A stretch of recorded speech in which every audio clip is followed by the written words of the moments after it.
merci à Antoine Cholet de m'avoir invité. Donc il a fait très bien la présentation. Je suis co-gérant et du coup cofondateur du Melon à Montpellier. Le Melon est une chaîne de bar e-sport qui vient de France, qui vient de Paris très exactement, qui a été mis en place en 2013, ou 2012 pardon. Et du coup voilà, ils ont monté une franchise et nous on a ouvert ce bar donc à Montpellier. Alors les bars e-sport, comme il y a des confusions en fait dans l'e-sport, on a eu la même confusion naissante avec le concept de bar e-sport. Qu'est-ce que c'est qu'un bar e-sport? Qu'est-ce que ça fait vraiment? Et du coup, qu'est-ce que les gens viennent chercher? Qu'est-ce que nous, on doit proposer pour satisfaire un public et créer une clientèle fidèle? Du coup, on va parler de l'évolution du marché au niveau de l'interaction sociale entre les joueurs et un business dans un plan géographique. Parce que souvent, on parle de club e-sport, on parle de team et tout ça. Il y a rarement, on va dire, de lien géographique. C'est souvent des gens qui sont un peu éparpillés dans toute la France, qui se rencontrent et qui, du coup, vivent à travers le monde online, mais pas forcément à travers le monde offline. Donc du coup, au début, il y a eu les cybercafés. Donc c'était une salle réseau où c'était possible de jouer à tous les derniers jeux du moment. On pouvait faire plusieurs choses, on pouvait jouer en équipe, on pouvait aussi jouer tout seul dans certains jeux, on payait un quota d'horaire. Et voilà, ça nous coûtait 1 euro de jouer, ou 10 francs de jouer 1 heure, par exemple. Et c'était possible. On avait également, donc du coup, il parlait des salles d'arcade Nicolas. Les salles d'arcade, c'était un peu la même façon de jouer, sauf que c'était pas du tout les mêmes jeux qui étaient traités, mais on avait exactement la même émulsion, c'était exactement le même principe. Après, ça a évolué avec la naissance de l'e-sport, avec ce qu'on a appelé les barcraft. Alors déjà, il y a eu la confusion justement entre barcraft et bar e-sport. Quand les bars e-sport sont nés, tout le monde appelait ça des barcraft, alors que ça n'a absolument rien à voir. Un barcraft, c'est un événement ponctuel, dans un lieu de rassemblement éphémère. Donc ça peut être un bar à salade, par exemple, à l'époque, Ponfétude, pour les premiers grands événements StarCraft 2, organisait ça dans un bar à salade à Paris. Ils louaient une petite salle en haut du bar, et du coup, tous les gens payaient un petit frais d'entrée, ils pouvaient aller boire des bières et tout ça. Et c'était exclusivement pour regarder du StarCraft 2, pas d'autres jeux. Et justement, après, il y a eu des noms plus précis pour certains autres jeux, notamment Dota 2, qui s'est appelé les Pub Stomp, et pour League of Legends, c'était les Pub of Legends, je crois. Et du coup, de là est né le bar e-sport, car les gens qui organisaient des barcraft se sont dit, mais franchement, ça serait pas super cool d'avoir un lieu complètement dédié à ça, tout simplement, où les gens pourraient venir tous les jours parler d'e-sport, parler de jeux vidéo et vivre cette émulsion tous les jours quand ils le souhaitent. Du coup, ils ont créé donc, le bar e-sport, un bar dédié à la diffusion d'e-sport et au partage de la culture vidéoludique. Du coup, voilà, le bar e-sport, donc c'est calqué à la base sur le modèle des bars sportifs, c'est-à-dire qu'on va retransmettre des compétitions de jeux vidéo, les gens vont vivre les compétitions de jeux vidéo avec les locaux, avec les gens qui sont dans le bar. On va vivre du coup l'émulsion de l'e-sport avec une communauté plutôt que tout seul devant son écran, sachant que maintenant l'e-sport c'est très accessible avec Twitch qui diffuse à peu près 25 000 compétitions de jeux vidéo par jour. Il y a toujours un truc de League of Legends, un truc de Dota, un truc d'Overwatch, un truc de Street Fighter. On en trouve à toutes les sauces et de toutes les envergures. Et du coup l'objectif c'était de rassembler les gens autour d'événements. Après ça a un peu évolué et du coup on en arrive là. Alors, les gens, ils viennent pourquoi dans un bar e-sport? Donc là, on a le premier cas, donc moi ce que je retrouve beaucoup au Melon, c'est les gens à la base ils viennent pour jouer. On a une grosse partie de la clientèle qui arrive, moi j'ai pas de PC chez moi, du coup en fait ils retrouvent ce qu'ils cherchaient dans les cyber à l'époque, même si avec l'avènement d'internet et tout ça, l'accessibilité au monde du jeu est quand même beaucoup plus grande qu'à l'époque. Ça reste quand même quelque chose, il y a certaines personnes qui n'ont pas accès à ça, et du coup ils viennent principalement pour pouvoir jouer aux jeux auxquels ils ne peuvent pas jouer chez eux, ou quand ils sont dans un foyer en internat, par exemple pour les plus jeunes. Donc il y en a évidemment qui viennent boire un verre, ça reste un bar, donc du coup ils en profitent, c'est l'occasion de retrouver des copains dans un milieu qui change par rapport à un bar traditionnel. Du coup, ça permet de changer un petit peu d'environnement. Certains, donc, encore une fois sur l'aspect social, c'est très important, viennent rencontrer des gens. On reste souvent online avec les jeux vidéo comme League of Legends et tout ça. Il n'y a pas forcément de rencontres IRL, comme on pourrait dire, et du coup, c'est vraiment l'occasion de rencontrer les gens avec qui on joue online, et du coup, ça fait une création sociale et un lien fort qui se crée entre les participants, par exemple à travers le tournoi, au travers d'événements, donc les diffusions de compétitions e-sport, et les gens viennent se rassembler autour d'un même sujet, alors que voilà, dans un lieu assez aléatoire, c'est assez difficile d'aller parler de manière très avenante à quelqu'un en disant ouais tu connais ce jeu? Non, moi je connais pas. Désolé, j'ai pas grand chose à te dire du coup. Alors que là c'est très très facile d'interagir avec les gens avec un sujet commun, une passion commune, et après derrière peut découler d'autres passions dans lesquelles on va discuter. Donc on a également les gens viennent participer à des tournois, s'affronter, se mesurer, partager. Pour totalement rebondir avec ce que Nicolas disait, on a vraiment cette émission et l'aspect social il a été très bien démontré dans ce qu'il a dit et nous on le vit au quotidien. Les gens viennent participer au tournoi pour se mesurer, rencontrer des nouvelles personnes. Voilà, c'est la bagarre, c'est généralement très convivial. Les gens viennent, on ne fait pas les formats les plus compétitifs parce que voilà, les organisations de tournois qui sont compliquées Notamment, par exemple, organiser un tournoi de League of Legends quand on a 40 personnes, ça fait 4 matchs déjà de base pour faire rien qu'un huitième de finale, et sachant qu'un match ça dure à peu près 1 heure avec l'organisation, la mise en place des gens qui s'installent et tout ça. Du coup, le mec qui est venu passer sa soirée, il arrive à 18h, il joue pas avant 22h, c'est pas forcément très le fun. Du coup,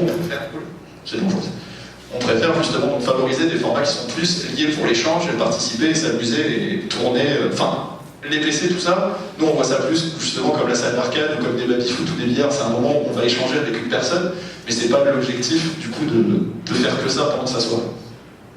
Donc on a également des gens qui viennent regarder des streams, parce que voilà, ils sont contents d'aller voir certaines choses, voilà, des gros streamers comme PewDiePie, comme Zerator et tout ça, donc parfois on met le son, parfois on met pas le son, ça dépend, parce que c'est vrai que entendre quelqu'un parler constamment dans des enceintes, ça reste assez désagréable. Du coup, nous on évite, on préfère mettre de la musique, quelque chose qui est plus... qui passe plus en fond, et avoir les gens qui parlent, c'est beaucoup plus chaleureux généralement, ou des gens qui viennent regarder une compétition. Alors du coup, les gens qui viennent regarder des compétitions, au final, c'est assez rare, parce que contrairement du coup à tout ce qui va se passer dans un bar sportif, l'e-sport, ça génère pas assez de contenu pour pérenniser un business, au niveau de juste la diffusion. Ça marche pas, c'est pas possible, on a essayé, c'est pas possible.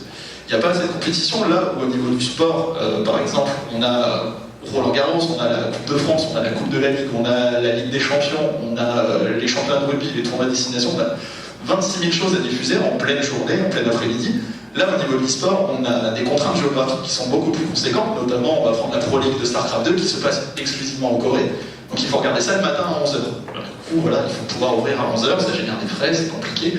Et on a également des compétitions, notamment les Worlds de League of Legends, qui changent chaque année au niveau de la géographie où ça se situe. L'année dernière, c'était aux États-Unis, cette année, ça se passe en Asie. Il y a 2 ans, c'était en France, et du coup, en France, on a pu profiter, on était vraiment dans les plages horaires qui étaient définies pour ça. Donc, en plein de nos horaires d'ouverture, même un peu plus tôt, ouvrir à 16h, 15h, c'était possible. Et du coup, on a profité de cette émulsion, et du coup, vu que ça se passait en plus chez nous, il y a eu un petit côté chauvin qui est né, où on organisait des belles compétitions, ça se passe bien, c'est très sympa. Et du coup, les gens se sont intéressés à ça. Mis à part, du coup, ces quelques événements ponctuels, il n'y a rien à se mettre sous la dent, on va dire, pour générer une émulsion assez conséquente pour que les gens se déplacent. C'est les gens, ils vont regarder ça d'un œil avec leur deuxième écran pendant qu'ils vont jouer, ça sera largement suffisant.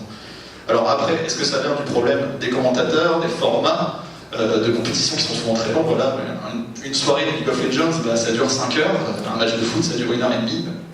C'est pas forcément évident de rester 5 heures devant le même truc, sachant que, encore une fois, au niveau de la diffusion de l'e-sport, on a des problématiques qui se posent par rapport à celle du sport. Par exemple, un match de League of Legends, à aucun moment vous savez qui gagne. C'est pas possible, à part si vous suivez vraiment la partie. Les indicateurs numériques que vous avez sont que des indicateurs, ça donne absolument pas la vision du score. Il n'y a que CSGO, Counter-Strike ou alors Street Fighter qui donnent des vraies indications sur le score en cours et qui du coup permettent de savoir où c'en est. Donc on peut se permettre, comme à Roland Garros, c'est un exemple que je trouve assez pertinent, on zappe, on arrive, bon bah voilà, il y a 2-0, premier set, très bien.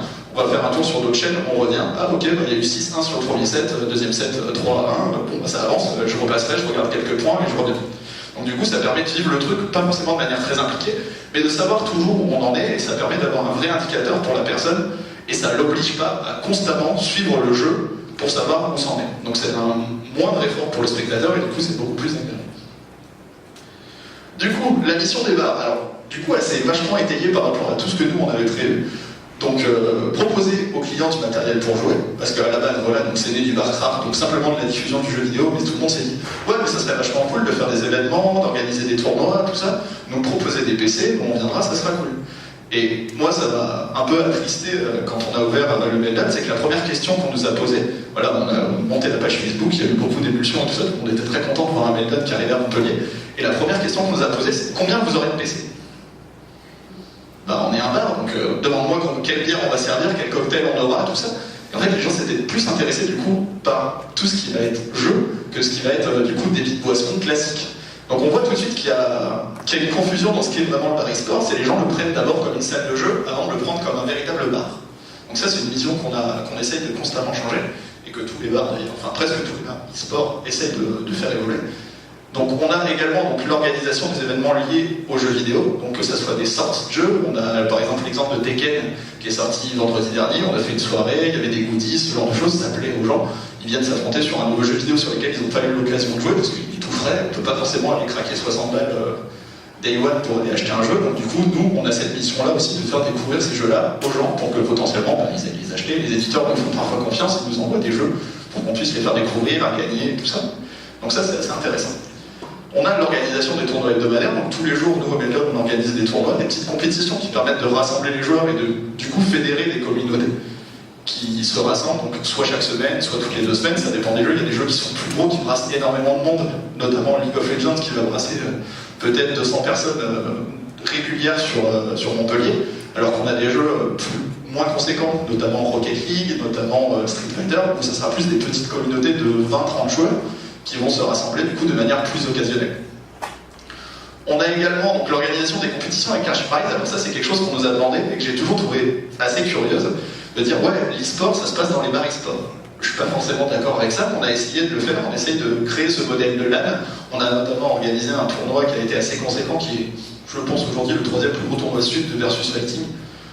Donc c'était la South Battle Arena, et au final, économiquement, alors d'un point de vue visibilité, d'un point de vue rayonnement, c'était très intéressant, ça s'est super bien passé, tout le monde était très content, mais d'un point de vue financier et rentabilité, pour un bar c'est pas possible, parce qu'on ouvre du coup de 8h le matin jusqu'à 1h le soir, et les gens, ben voilà, ils viennent pratiquer une compétition de jeux vidéo, ils sont pas là pour faire la fête, forcément s'enchaîner, et du coup c'est un peu difficile de mixer les deux, sachant qu'on a toujours des petites salles, donc c'est compliqué de proposer autant de setup qu'un tournoi normal, donc c'est assez compliqué d'organiser du coup des compétitions comme ça. Les gens nous demandent aussi d'inviter des célébrités, donc de manière ponctuelle, donc notamment des stars de l'e-sport, donc ça peut être des gens comme Yellow Star, comme Stefano à l'époque sur StarCraft 2, comme Ponfetuch, Chips et Noix. Alors, il y a un gros truc en ce moment sur l'e-sport, et je pense qu'on pourra en parler plus longtemps dans ma table ronde, c'est la grosse spéculation en fait de la valeur de la e-notoriété. C'est-à-dire qu'il y a beaucoup de gens, on va dire, qui ont peut-être 150 000 abonnés sur Twitter, c'est très bien, et qui vont demander des sommes astronomiques pour se déplacer et venir montrer leur image dans un endroit comme ça. Donc, sachant qu'ils ne font pas la différenciation entre un gros salon, notamment Paris Games Week ou Toulouse Game Show, et un bar qui fait sa petite vie tranquille dans son coin. Donc du coup, c'est assez compliqué d'inviter des gens. Enfin, ça coûte très très cher, et au final, la vitrine que ça propose n'est pas toujours intéressante. Donc c'est très sympa de faire plaisir aux clients, mais si c'est pour couler, c'est pas très intéressant. On a également donc, la diffusion des grandes compétitions e-sport dont on parlait tout à l'heure. Donc ça fait... Encore une fois, la problématique est toujours la même, c'est qu'il n'y en a pas tant que ça, donc du coup on ne peut pas se baser uniquement là-dessus. On a la partie qui est assez rigolote du métier, c'est de créer des consommations à l'image des joueurs. Donc voilà, c'est plus rigolo par exemple, plutôt qu'avoir un Morito, plutôt qu'avoir une caipirinha, une bière comme ça, bah, on fait des cocktails à leur image. Donc on va faire des cocktails Le Monde Pokémon, Dracofeu, on va faire Dark Ritual pour du Magic, on va faire Ice Block pour Hearthstone. Du coup c'est des noms, voilà, ils arrivent sur la carte, ah ouais je connais, ça c'est rigolo, ça me parle, vas-y on prend un Dracofeu, ça change pas, alors qu'au final le cocktail il n'a foncièrement rien d'original, ça reste un cocktail avec une recette assez basique, même si la présentation est assez sexy. C'est pas des trucs avec, voilà, on n'a pas de l'essence de Dracofeu dans le cocktail, donc c'est vraiment juste un côté habillage qui permet de rendre la chose un peu plus sexy pour le joueur. Et du coup, notre mission ultime, c'est de détruire le cliché des joueurs asociables. Il y a beaucoup de gens qui pensent que les geeks, ça reste dans sa chambre et que ça bouge pas.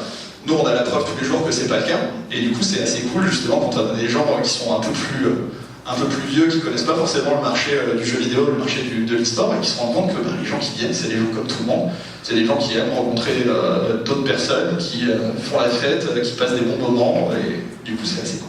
Donc voilà, on se rend compte au final que la mission des bars e-sport, où à la base, on s'est dit, ouais, alors on va diffuser de l'e-sport, et on va fédérer un petit peu des communautés, c'est devenu un espèce de gros fourre-tout, parce que les gens, encore une fois, ça manquait d'identité peut-être, et du coup ça va être ma conclusion là-dessus, c'est que c'est un business qui est très très jeune, et qu'on est constamment obligé de s'adapter à la fluctuation du marché. Le marché de l'e-sport, à l'époque de la création du Meltdown en 2013, c'était beaucoup de diffusion, il n'y avait pas forcément des tournois, c'était pas la mode, c'était voilà, des grosses diffusions d'événements e-sport, les gens se déplaçaient, les gens étaient très intéressés par ça, avec notamment le gros événement de StarCraft 2, et après avec League of Legends ça a continué, mais depuis on va dire la première chute de League of Legends, on est moins dans ce côté spectacle. Il y a quelques événements en France notamment qui arrivent à créer de l'émulsion, donc ça permet de gérer ça. Mais du coup voilà, on est vraiment sensible à cette évolution du marché, et du coup on est constamment obligé de s'adapter. On fait également un gros brassage du coup de la culture geek, parce que c'est ce qui va toucher au final un maximum de personnes. On va discuter un petit peu, bon j'aime pas trop ce mot terme culture geek parce que ça veut un peu tout et rien dire, mais voilà, on va brasser tout ce qui va être comics, on va les BD, les mangas, ce genre de choses pour rester dans la base d'autres jeux vidéo. Et au final, on se rend compte que, voilà, en discutant avec les gens, c'est des gens qui s'intéressent à beaucoup de choses, qui vont s'intéresser au cinéma, qui vont s'intéresser à la musique, qui vont s'intéresser à l'art, qui vont s'intéresser au sport aussi, même si c'est pas une grande majorité. Il y en a quand même, ça s'intéresse quand même à beaucoup de sujets, du coup c'est intéressant de pouvoir discuter de tout ça avec eux. Et du coup on leur propose donc à ce compte-là des soirées à thème qui vont leur ressembler, qui vont leur parler, avec des soirées Marvel, des soirées Harry Potter, des soirées Disney, où on va essayer quand même d'intégrer cet aspect ludique qu'on n'a pas forcément sur une soirée à thème standard, où c'est juste déguisez-vous et puis on fera un concours de cosplay et puis voilà, ça sera très bien. Nous, on essaye vraiment de créer des jeux à travers ces univers-là. Pour la soirée Disney, notamment, on avait créé totalement une pièce de théâtre, en fait, pour l'occasion, qui était animée, une pièce de théâtre interactive animée avec plusieurs jeux à l'intérieur. Et du coup, voilà, les gens ont joué avec nous pendant toute une soirée. Donc c'était, voilà, ils se sentent gamers même à travers des événements de culture geek. Et du coup, les gens qui sont juste venus pour Disney, ils se rendent compte qu'il y a un vrai échange qui se crée entre les créateurs et ceux qui participent. Et du coup, voilà, donc ce que je disais, c'est que les clients qui viennent du coup dans ce bar, c'est des gens qui sont comme tout le monde, des gens peut-être qui ont manqué d'interaction sociale quand ils étaient plus jeunes. J'en ai beaucoup parlé avec certains qui avaient un petit peu du mal à s'intégrer. C'est vrai que le Meltdown, pour eux, c'est un bon rayonnement, c'est un bon moyen de créer des facteurs, enfin, c'est un bon moteur social au final.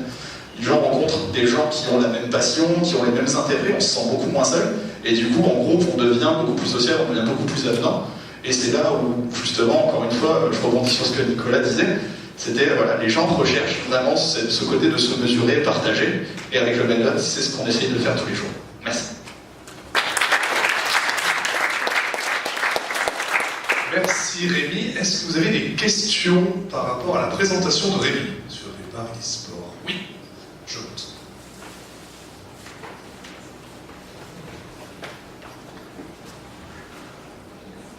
Bonjour. Une question toute bête, c'est votre modèle économique. Le pouvoir d'achat de votre clientèle n'est pas celui qui fait partie des pouvoirs d'achat les plus élevés. J'imagine que j'y suis pas entrée dans le bar, mais j'imagine qu'ils ne doivent pas consommer énormément. Et je me demande comment vous vous en sortez, tout simplement. Alors, c'est une question qui est très intéressante. Donc justement, en fait, en reparlant de l'historique de ce qu'on a dit, c'est qu'il y a beaucoup de gens qui ont considéré qu'on était un cybercafé gratuit au départ.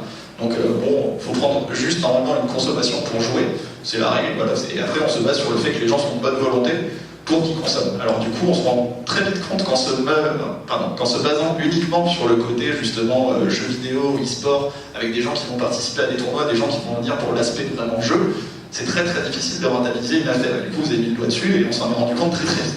Même si les premières indications étaient parce que c'est Paris et du coup forcément le contexte n'est pas exactement le même. Mais à Montpellier, en tout cas, c'est très difficile. Ça ne reste pas assez de gens pour qu'on puisse rentabiliser uniquement sur ça. Et c'est pour ça qu'on s'est ouvert justement à toutes ces choses pour attirer de la nouvelle clientèle qui ont, eux, un pouvoir d'achat un peu plus conséquent. Et du coup, on trouve aussi des facteurs de consommation, notamment des tickets de tombola qu'on remet à travers des consommations qu'on offre. Enfin voilà, par exemple, on prend un cocktail pendant la soirée Disney, on prend un cocktail, je sais pas, Cendrillon, on a un ticket de tombola et à la fin de la tombola, on peut gagner un cadeau et du coup, en fait, c'est intéressant. On a des nouvelles boissons qui ont été créées pour l'occasion et en plus de ça, on les a à un prix, on essaye d'être quand même assez concurrentiel par rapport à la base, même si on offre un service en plus. Et auquel cas, on aurait pu se placer peut-être un peu au-dessus du marché à cause du service gratuit qu'on propose, mais nous, c'est pas le cas, on préférait rester à hauteur normale. Et du coup, avec ça, en fait, ça crée encore une fois des moteurs de consommation qui permettent voilà, aux gens de lâcher un petit peu plus de pouvoir d'achat et d'avoir un panier moyen plus conséquent. Merci. Est-ce qu'il y a une autre question dans la salle? C'est vrai que qui ici a déjà été dans un bar e-sport pour voir? Donc quand même, c'est vrai que je me sens passé.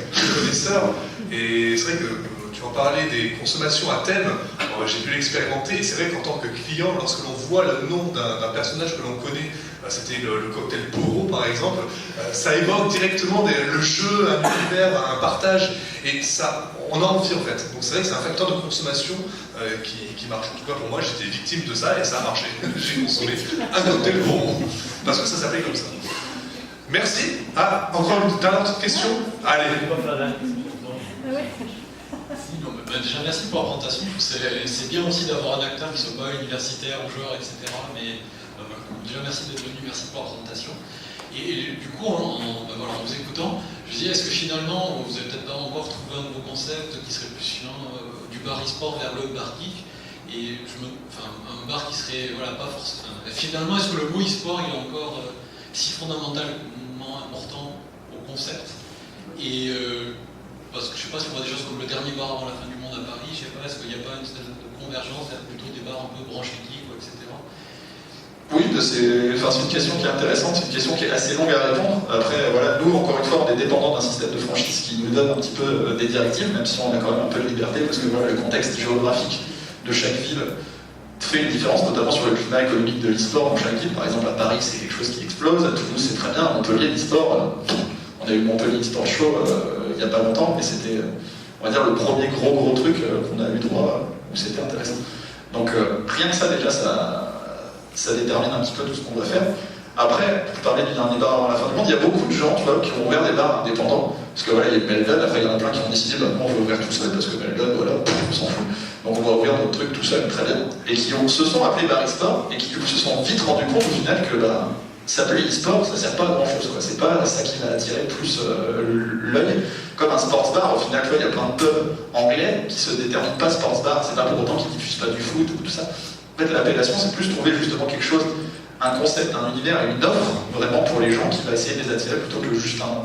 Et c'est pour ça qu'on travaille justement au travers des consommations internes, ce genre de choses, un service un peu plus peut-être qualitatif par rapport pour augmenter encore une fois le panier moyen, parce qu'on peut faire des choses très simples, genre voilà, on dit des bières, voilà, t'as une bière tout simple dans un gobelet, enfin, roule, puis tu commences à 4 balles, et du coup, voilà, t'attires la clientèle selon ce que t'offres aussi, quoi.